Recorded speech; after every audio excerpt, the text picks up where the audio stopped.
Francisco Lindor back at the top of the order. The lineup for Carlos Mendoza and company brought to you by your local Toyota dealers. Remember when the Mets were here Tuesday, Lindor was battling a lower back issue. He missed a week and a half, but he returned during the series in Milwaukee, and he hit a homer yesterday, so he's been feeling pretty good. He will lead it off as he goes against Spencer Schwellenbach. And Hannah said it, but when this season began, he was in A-ball. Now he is starting in the biggest game of the Braves season. Again, because it felt like it last time that he had this start against the New York Mets. How about the run that he has been on? 11 straight starts down here with 3 earned runs or fewer. He is a strike throwing machine with a walk rate below 5% when you consider where league average is. And for a rookie, a little over 8% for league average, and there's a rookie under 5. Again, so many different impressive things about Spencer Schwellenbach, but that's a big one. Ford Keys, what do you have here, CJ? How about an early dismissal today, right? We're kind of planning on a full day of work. We'd love to maybe be able to check out about halfway through, and that means, of course, that the Braves would end up winning the first game of this doubleheader. And then thinking about looking for extra today, something extra, some opportunities, whether it's taking an extra base, whether it's making sure you're hitting cutoff man, doing all of those little things right, and something to keep an eye on today with Francisco Alvarez behind the plate. He is the worst blocker. He's got the most passed balls in the game. There could be an opportunity to take some extra bases on balls in the dirt this afternoon. Braves racetrack defense, same as it has been. Laureano, Harris, Soler left to right. Normal infield, and Travis d'Arnaud, the hero a couple of days ago against Kansas City, gets the start behind the dish.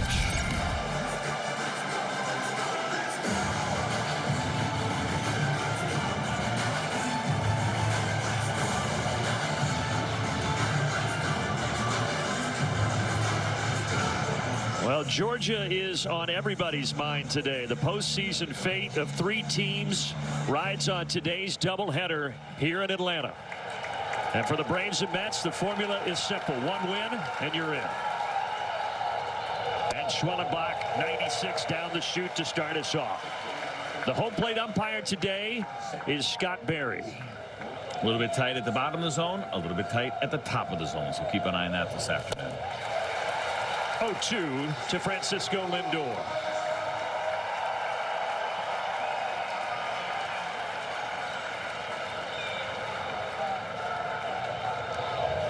That one bounces way in front of the plate. So I mentioned Lindor and the back injury. That low back tightness has been bothering him, but he did play all 3 games against the Brewers. Looked good. As I said, he hit a homer yesterday and drove in a couple of runs.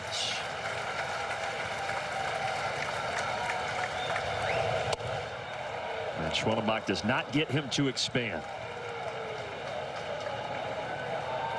Well, all the talk yesterday about the Braves needing to win or the Diamondbacks losing to get into the postseason, that didn't happen. But now you've got to hit the reset button today, CJ. There's no other way to think about it. And still in control, right? That's the big one. There's no worse feeling than what the Diamondbacks have right now, which is absolutely no control of getting into the postseason while they watch these 2 games get played out. The Mets and the Braves are in control. That's a broken bat grounder to Ozzie Albies for the first out.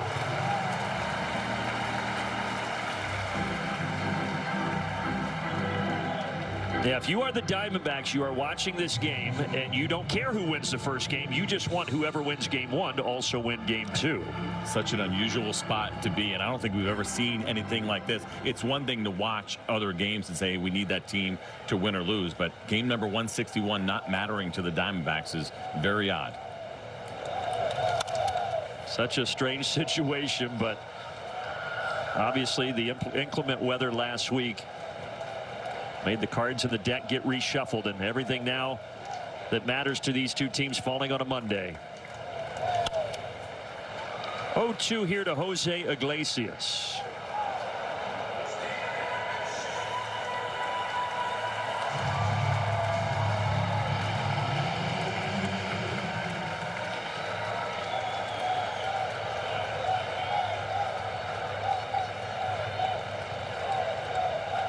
The rookie righty fires. Did he go? Yes, he did. First strikeout for Schwellenbach. And that is a really good sign because Jose Iglesias came into this one swinging the bat really well over the last couple of weeks, and he's been a very tough guy to strike out, but not for Spencer Schwellenbach as he gets the chase on that slider.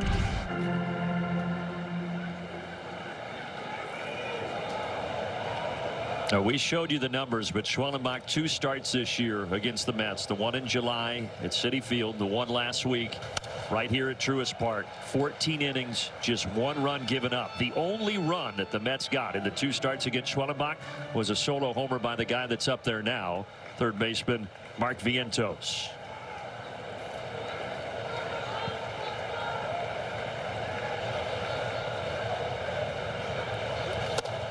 And Spencer is getting ahead of these hitters.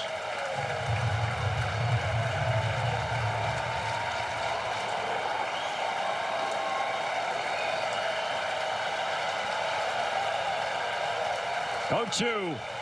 Got him.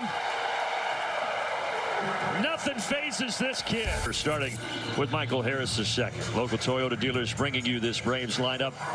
Same as yesterday, with the exception of Murphy and d'Arnaud switching at the catcher position. And Tylor Megill, it's been an up and down season for him. He has been pitching better as of late, though. He has, and don't call him Tyler. Last 6 games, 2-0 with a 1.98 ERA. You see the numbers there. Another guy that's got a pretty deep repertoire. 8 different pitches that he has used this season. And he is the man the Mets have called on here in game 1 of this doubleheader.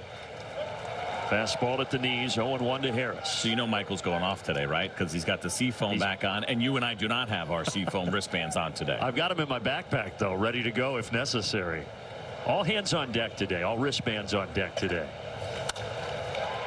Lindor cheating up the middle, and he makes the play. Let's take a look at the racetrack defense for Carlos Mendoza's New York Mets. Nimmo, Bader, Taylor, Vientos and Alonso at the corners, Lindor and Iglesias up the middle, and Francisco Alvarez, the young catcher. The battery made for Megill.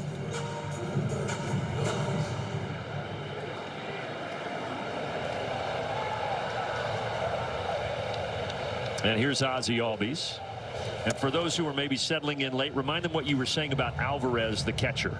Yeah, so there's been some real struggles for him behind the plate when it comes to blocking. He has been one of the worst in the game. The most wild pitches, should be pass balls this year, where he has not handled them very well. And so if the Braves can get some runners on base, there could be a real opportunity to advance. His throwing has been pretty average so far this year. He's got a good bat. He's a young player. No doubt he'll probably get better. But there's been a real issue for him handling pitches coming his way and handling pitches in the dirt.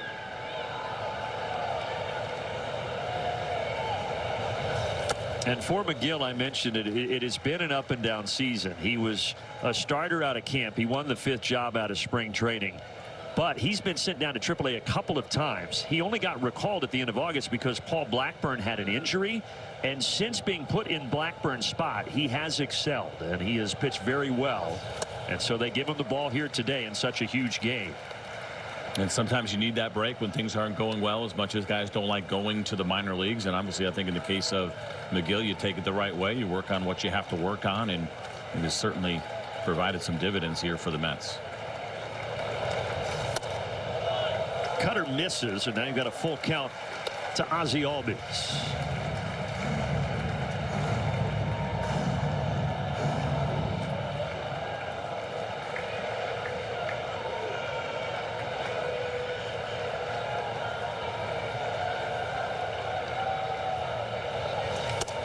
That's outside as well. And the Braves get a base runner with 1 out in the 1st.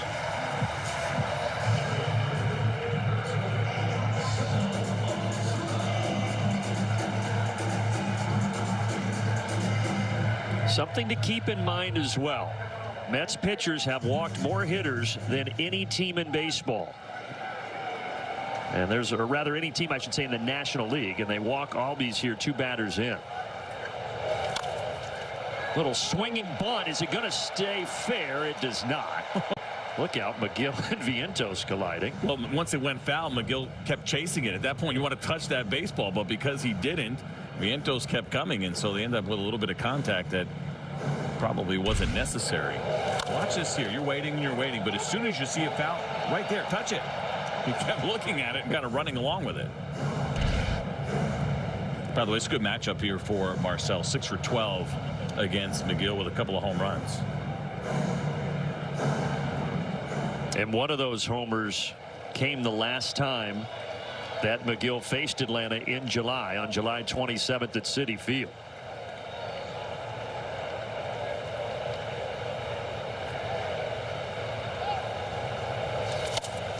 Swing and a miss, 0-2.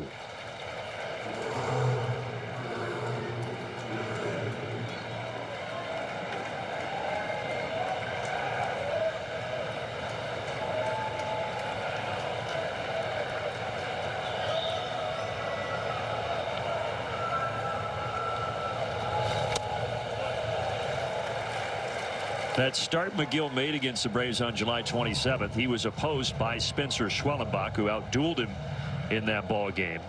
And McGill would give up 3 homers, the one I mentioned to Ozuna, then the one to Olson, and Eddie Rosario, no longer with the Braves, also hit one that day off McGill. 2-2.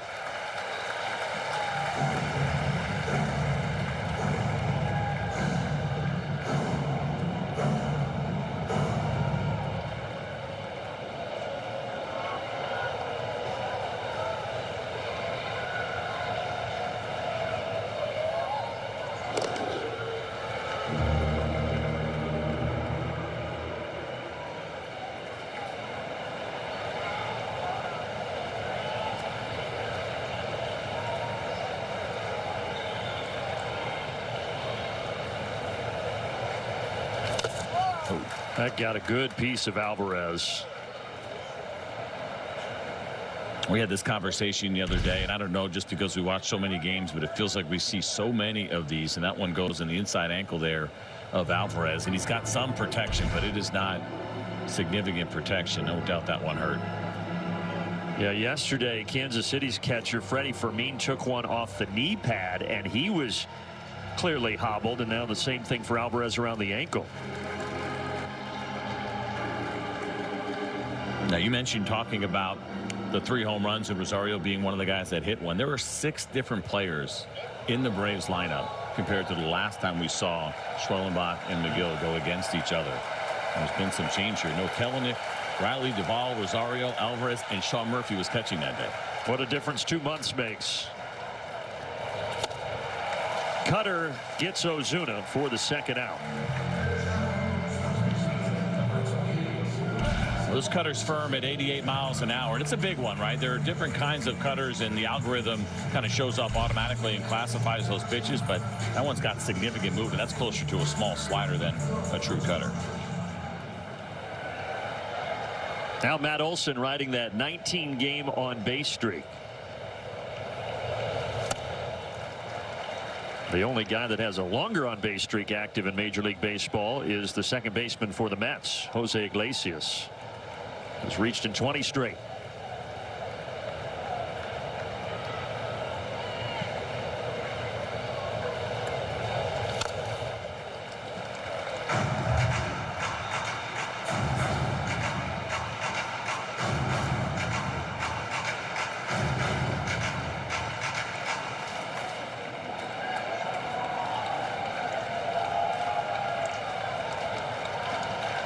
Tylor Megill, 0-2 pitch. Nowhere near. The Mets, after leaving Atlanta because of the weather, didn't play obviously Wednesday, Thursday. Go up to Milwaukee, lose the first 2 games, but they did get the much-needed victory yesterday to set up this doubleheader here this afternoon.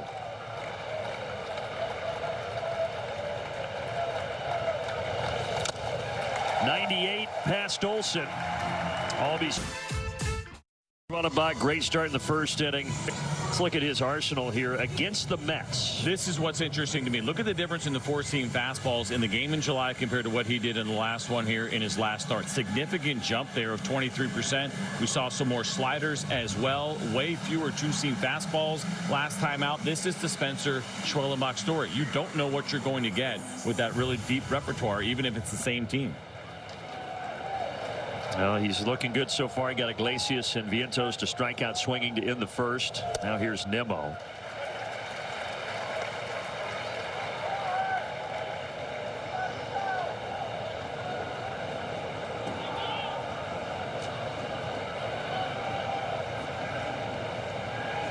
And when you see that usage, and you said he shifts all over the place, that's got to be part of the game plan, right? I mean, he just has that thought process of, I'm going to mix it up.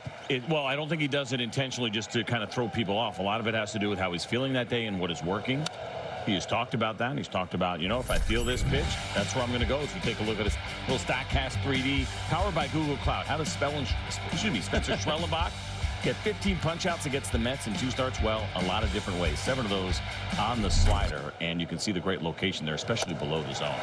Add another strikeout to that total. Down goes Nimmo. Oh, again, good location here with good velocity. That one shows up there at 96 miles an hour. Now, sometimes I question the algorithm because that said cutter. And if he's throwing a 96-mile-an-hour cutter, and we already feel like we're in pretty good shape with Spencer Schwellenbach, but it may only get better. I think he cut his 4-seamer there just a little bit. Yeah, and we saw that last start Tuesday against the Mets. A couple of those showed up as cutters. All right, here's Pete Alonso. Could be his final day as a New York Met. He grounds it to third. And he will be a free agent after this year. And he grounds out for the second out in the second.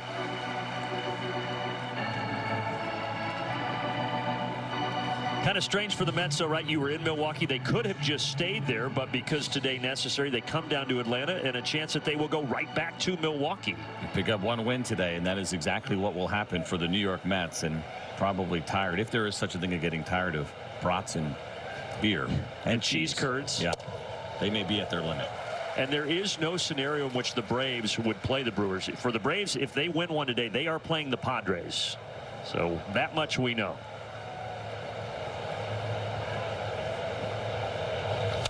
And if they win that series, they have the Dodgers. So they are California bound potentially here. Obviously, he's still going to win a game today, but it's such a weird place to be in. Obviously, nobody thinking about it, but one of those options, you go home. The other one is go to California for 3 days or go to California for a week. And that's the one we're banking on. And 2 very tough teams, but with all that the Braves have been through as of late, it would be nice if you get past the Padres to just have to take a bus up the road to Los Angeles to start that series. No doubt. Really nice that they ended up finishing out the season at home and what that has meant for their travel schedule and having the comforts of home and all the good amenities they have here at Truist Field. Excuse me, Truist Park. Slider just misses there to J.D. Martinez.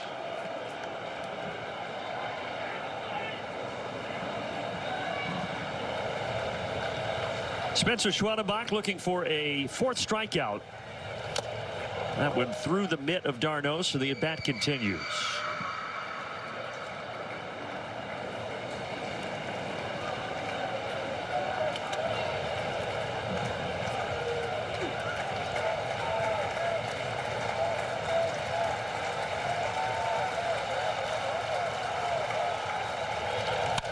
Solid to center. Harris, though, is there. He's got it. 6 faced, 6 retired for Spencer Schwellenbach. Started coming after the All-Star break. 3rd most home runs in the game with 102 for the Atlanta Braves, and that's why you see that percentage of runs that were scored via the home run jump up. And over the last 9 games, the Braves have hit 23 round trippers. A couple in that stretch by this guy, Jorge Soler.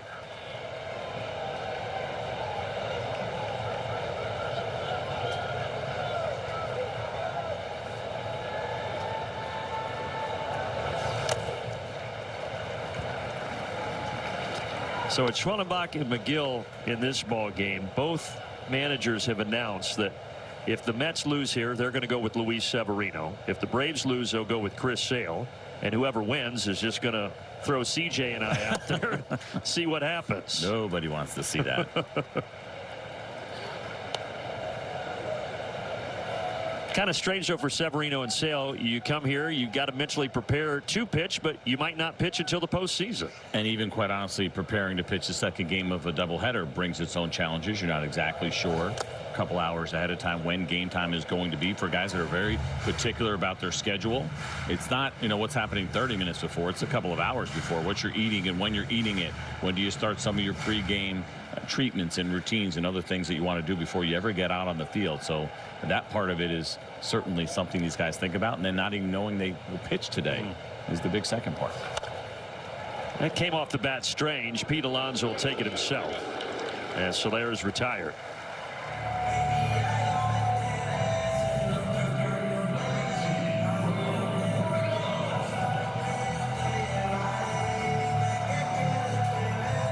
But let's just put it this way. If you don't see Chris Sale today, that's a good sign.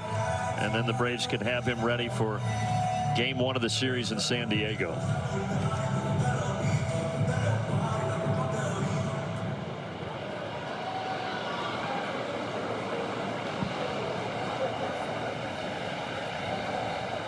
Laureano now. And if it works out like that, then your pitching's lined up pretty good for the postseason. It's really amazing how they've gotten through all of this, right? When the series started first against the Mets, you felt like the pitching was lined up exactly the way you wanted. Then you get the couple of rainouts. They kind of pivot a little bit in what they did against the Kansas City Royals. This is slow to third. Laureano beats it out. In a field single.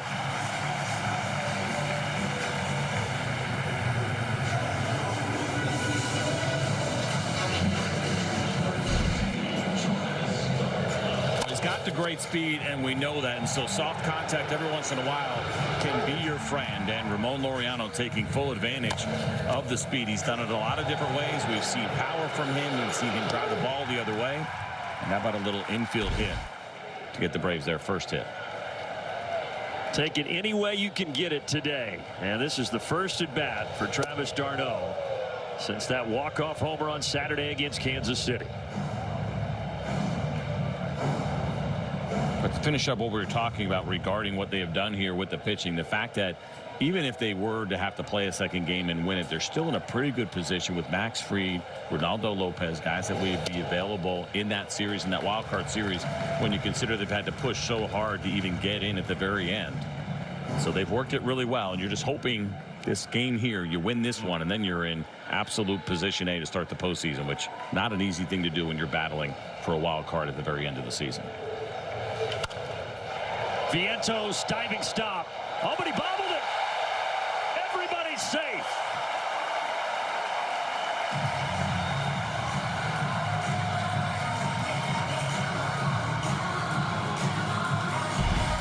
Thing of beauty right there. You'll take it any way that you can get it. And Vientos does a nice job getting to this baseball, but from his knees, he could not get the exchange from his glove to his bare hand. Now defensively for this team, and that should go down as a base hit. They have had their struggles. That is for sure, with their 93 errors coming into this one, 6th most in Major League Baseball. A stark contrast from the Braves, who have the 2nd fewest errors in baseball. So defensively, certainly the edge to the home team here today.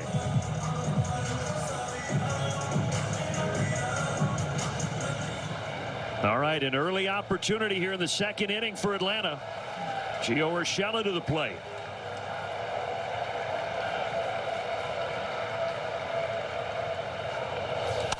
And he fouls back the cutter. 0-1.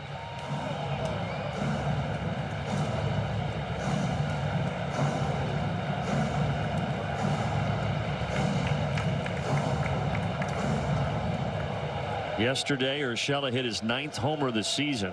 All 9 homers for him this year against right-handed pitchers. And the righty Tylor Megill deals and gets a called strike.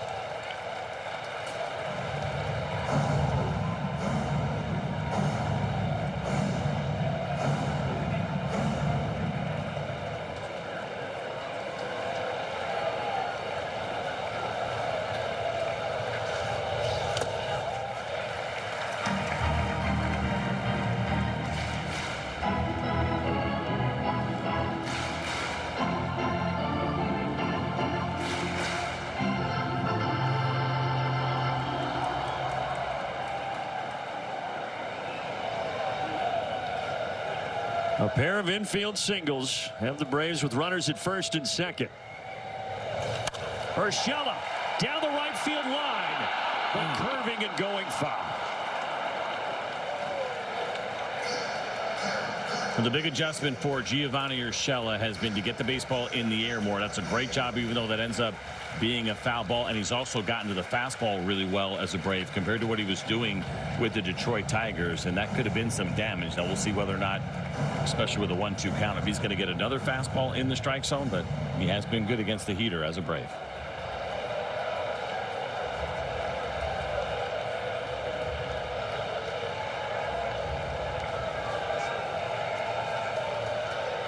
Another 1-2, and this time a slider And Urshela down swinging. 3 strikeouts for McGill. It's a good one here.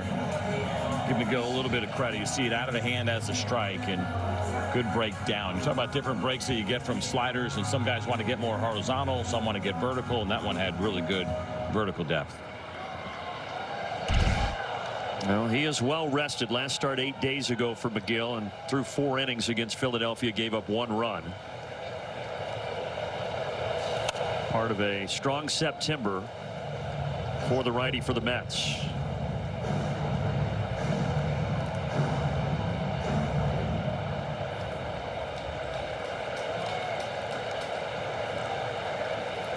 Bottom of the order, and Orlando Arcia.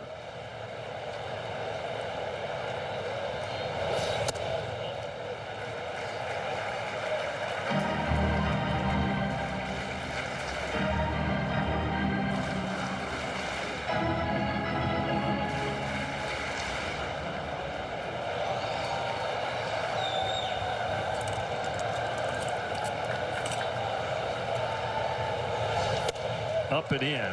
2 balls, 1 strike.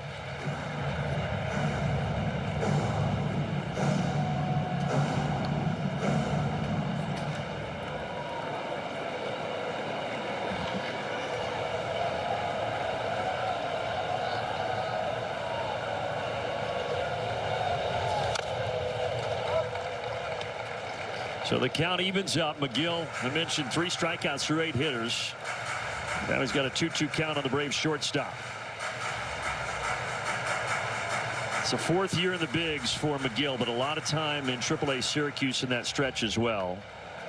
Today's the 67th start of his career, and the biggest of his career. You go through the game logs, there's no question this is the biggest game that he has thrown in.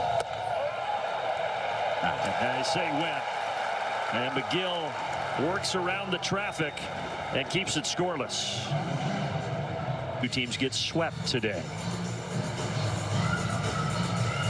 Over on the American League side of things, everything is settled. Wild card round will be Kansas City and Baltimore, Detroit visiting Houston, and the Yankees and Guardians the 1 and 2 seeds. So it's just the National League that is yet to be settled. And the good news for the Braves, assuming they advance, and we all expect them to, is that those games will be late. It was 8:30 Eastern time, the start times for those first couple of wild card games. Oh my, is this going to go back fair? Yes, it does. Safe. So Schwellenbach gambled to pick it up, but Taylor with the speed beats it out. And that's how the Mets get their first base runner today. It's a tough decision to make here, right? You see the spin, but you go after it. He knew there was a chance, and then he let it come back because you feel like you had time, but it was that soft kind of underthrow there for Spencer Schwellenbach. You're too close, and you can see there's a pace of the baseball that is ripped. You're too close to probably throw that overhand. It's just a matter of kind of staying low and doing the best you can throw with some velocity behind it for Spencer in that spot, but that is an odd play. I've seen a lot of balls start foul and go fair. I have never seen that. Runner goes for second now, and just like that, the Mets have a runner in scoring position. That was a really big jump there from Taylor, and a guy who's got some stolen bases under his belt, almost as if he was banking on them kind of forgetting about him. You see that jump, he took a huge chance, and one that he was able to cash in, number 11 for Taylor.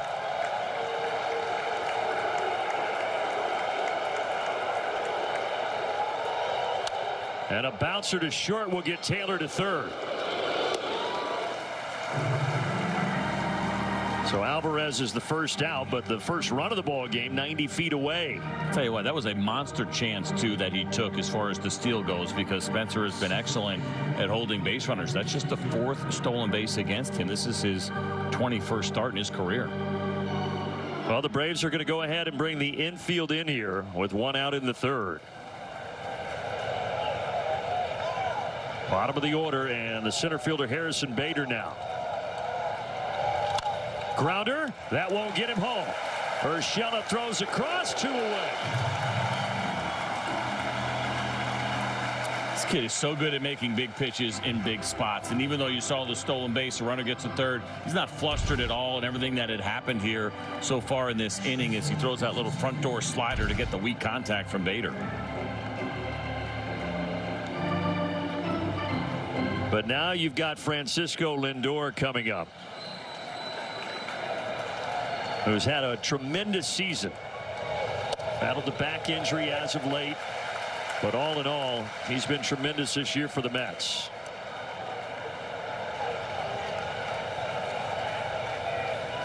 Yesterday, his 32nd homer of the season, 88 driven in, 29 stolen bases.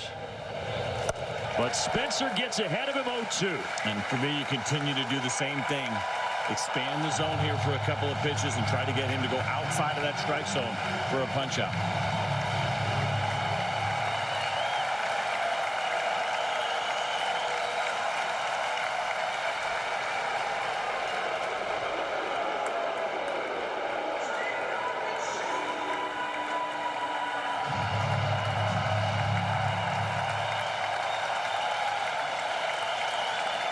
There is great energy in this park right now. 0-2. Outside.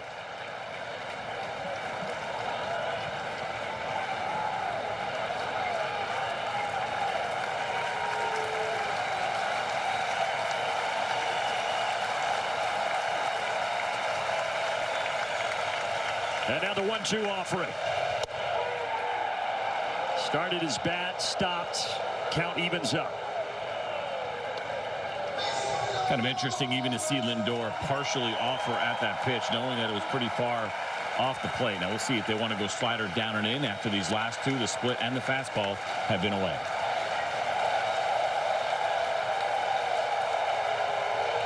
Grounder, Olsen has it. Schwellenbach gets out of it, no damage done.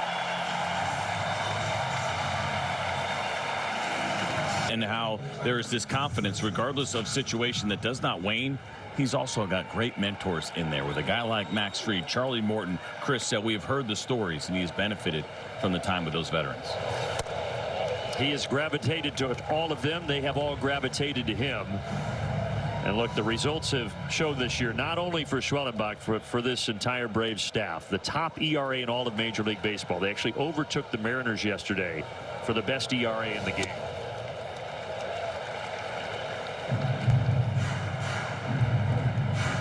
Now our attention focuses back to the offense. Michael Harris at the top of the order here.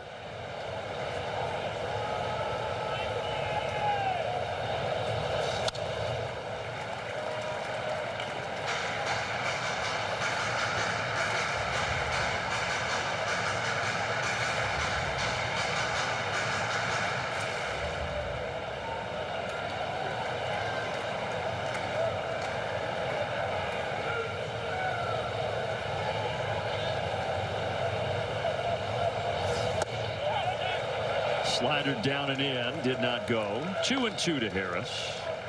That's full-time resident Last Diaz down there at third base. He's been here right since the Mets, the last time the Mets were here. A full week. He got an apartment in the Battery.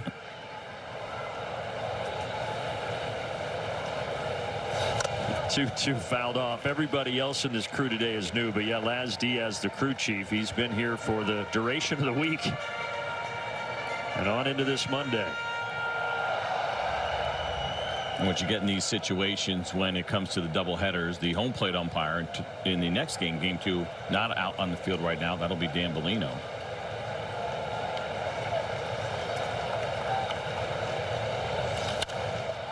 And then Scott Berry will get the game off, which certainly is the right way to do it. They always make sure they have at least one extra when it comes to the doubleheaders.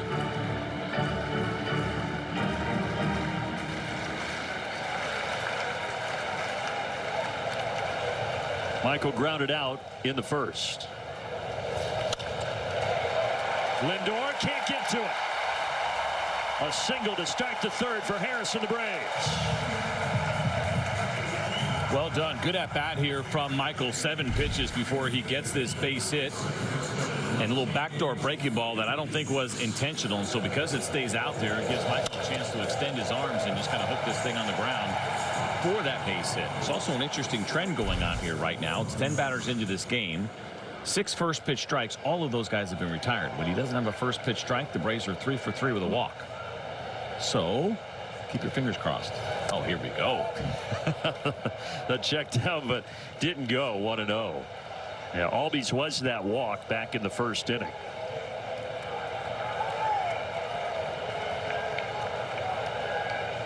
Call that a Ballard bomb. That little stat piece right there from Wiley.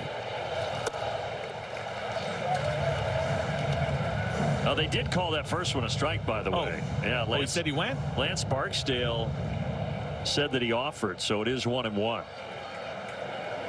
So let's see if we can reverse the Ballard bomb here.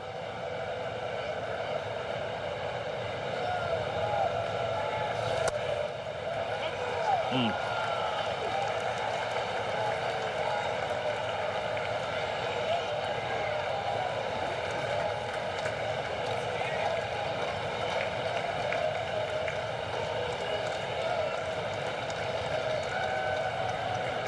One-two to Ozzie Albies, but first checking over on Michael Harris. Both of these teams 88 and 72, with the Braves holding the tiebreaker right now. They've won 6 of the 11 games so far this year against the Mets, and again, all these teams need each of them one win today to play October baseball.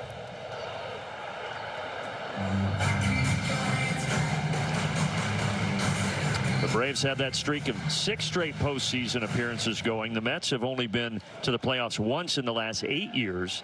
That came a couple of seasons ago when the Braves beat them out for the division. And then the Mets would lose in the first round of the playoffs. Go. Ozzie, deep to left. Nimmo back. And it's gone. 2-0 Atlanta.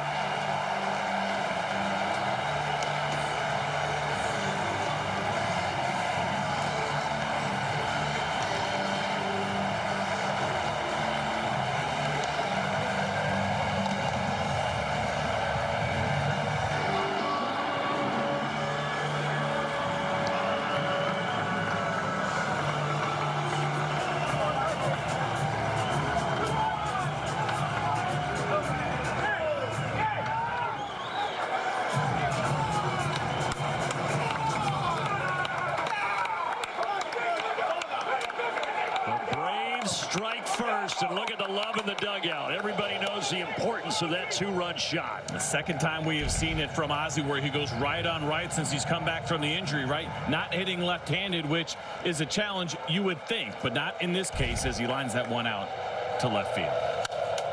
And speaking of lining things, Marcell Ozuna scorched that, but Vientos there. More looks at the homer. Yep, take a look at the pitch, just kind of floating there. Remember, we saw the backdoor breaking ball to Michael that did not get the movement right to left that you wanted. Well, that one, same thing. There's a breaking ball. That one's the slider that kind of backs up on McGill and doesn't go where he wants it to go. And Ozzie made it pay. Got out of here by a couple of feet. Gives the Braves a couple of big runs. 2-0.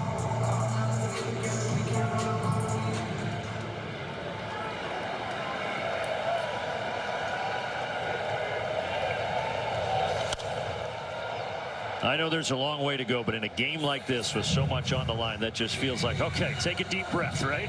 Well, especially for the Braves at home, and it's something that they have done really well. We talked about it the other day, and that winning percentage well over 700 for them when they score first at home. But you're right, moments like this, especially these kind of games, you're waiting. Who is going to strike first? Who's going to have the big moment? Who's going to make the big mistake? And having that just kind of exhale that you get a little bit by putting a couple of runs on the board first. Orlando making sure that Ozzie's taken care of over there.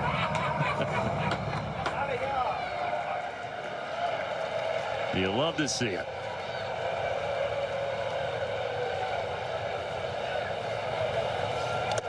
Two balls, one strike to Olson.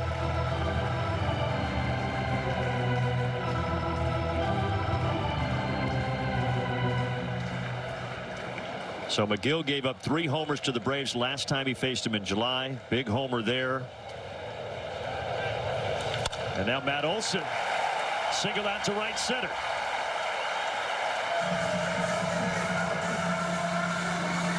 It's 3 straight at-bats here for the Braves, where you're seeing really good contact. You're seeing comfortable swings. That one smoked at 111 there by Matt Olson, and even the out for Marcell Ozuna was hit really hard, and all of a sudden the Braves getting very comfortable here against Tylor Megill. Pitching coach Jeremy Hefner, after this Olsen single, makes a visit to the mound.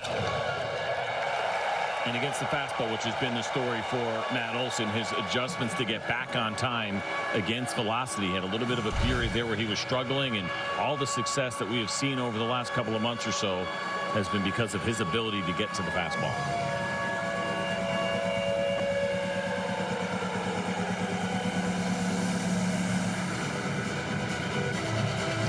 They're starting to stretch down in the Mets pen. Nobody throwing yet, but they're up in anticipation.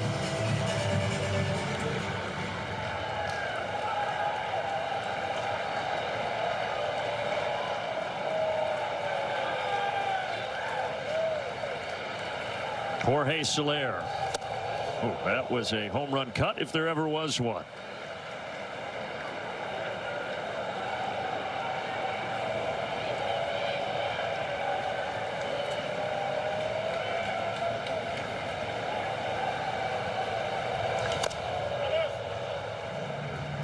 Interesting to see him attack Soler with fastballs back-to-back inside the strike zone, challenging Jorge Soler. We know he can run into a little bit of trouble with some of the breaking balls outside the zone, but for McGill, feeling confident in that heater right now.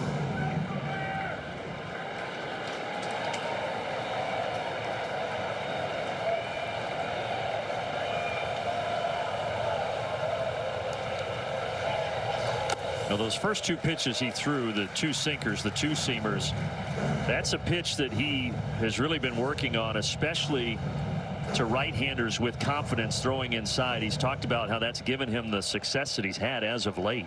Sets up everything else, right? If you can throw a pitch right on right that is running with the good velocity that he has, it really does open up the outside part of the plate for all those breaking pitches. Like that. You get a guy aware in. It's one of the most uncomfortable places to be as a hitter. Something about the pride that you have that you need to get rid of as a hitter. When you get jammed or you miss something in, it just kind of gets you going a little bit, and that's when a good pitcher can then expose that by going away.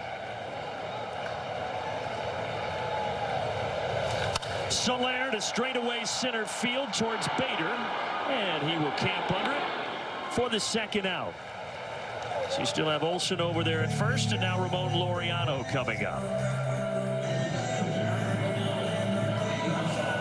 But yeah, for McGill, so he went to spring training and he got rid of his sweeper and changeup. He talked about all the pitches that he's thrown this year, but he really said that sinker has kind of changed the trajectory of his season as of late. It's nice to hear that, because the game for a little while had gotten away from the two-seam fastball, especially using it down in the zone. Some guys will elevate it with intention. That's something new in the game that you can do, and there are guys that have success.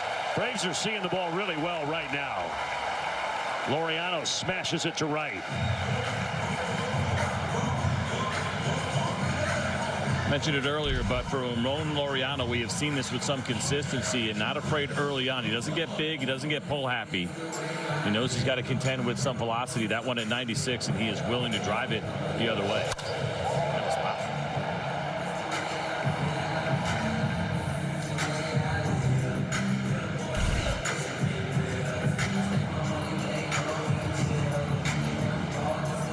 6 hitters to the plate this inning, and all of them have put a pretty good swing on the bat, or on the ball, I should say, against Tylor Megill.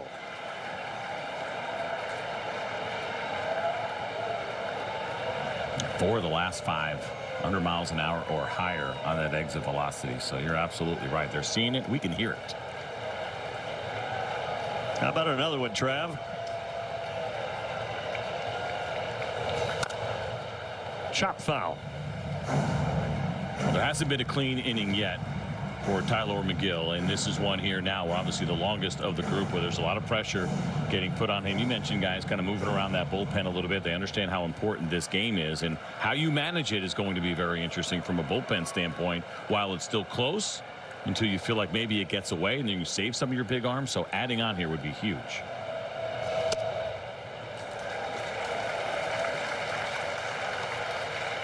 We'll allow it. Looked like a strike. Listen, not all gifts have bows on them, Brandon. When someone gives you one, you just take it and say thank you. Well, yeah, thank you, Scott Berry.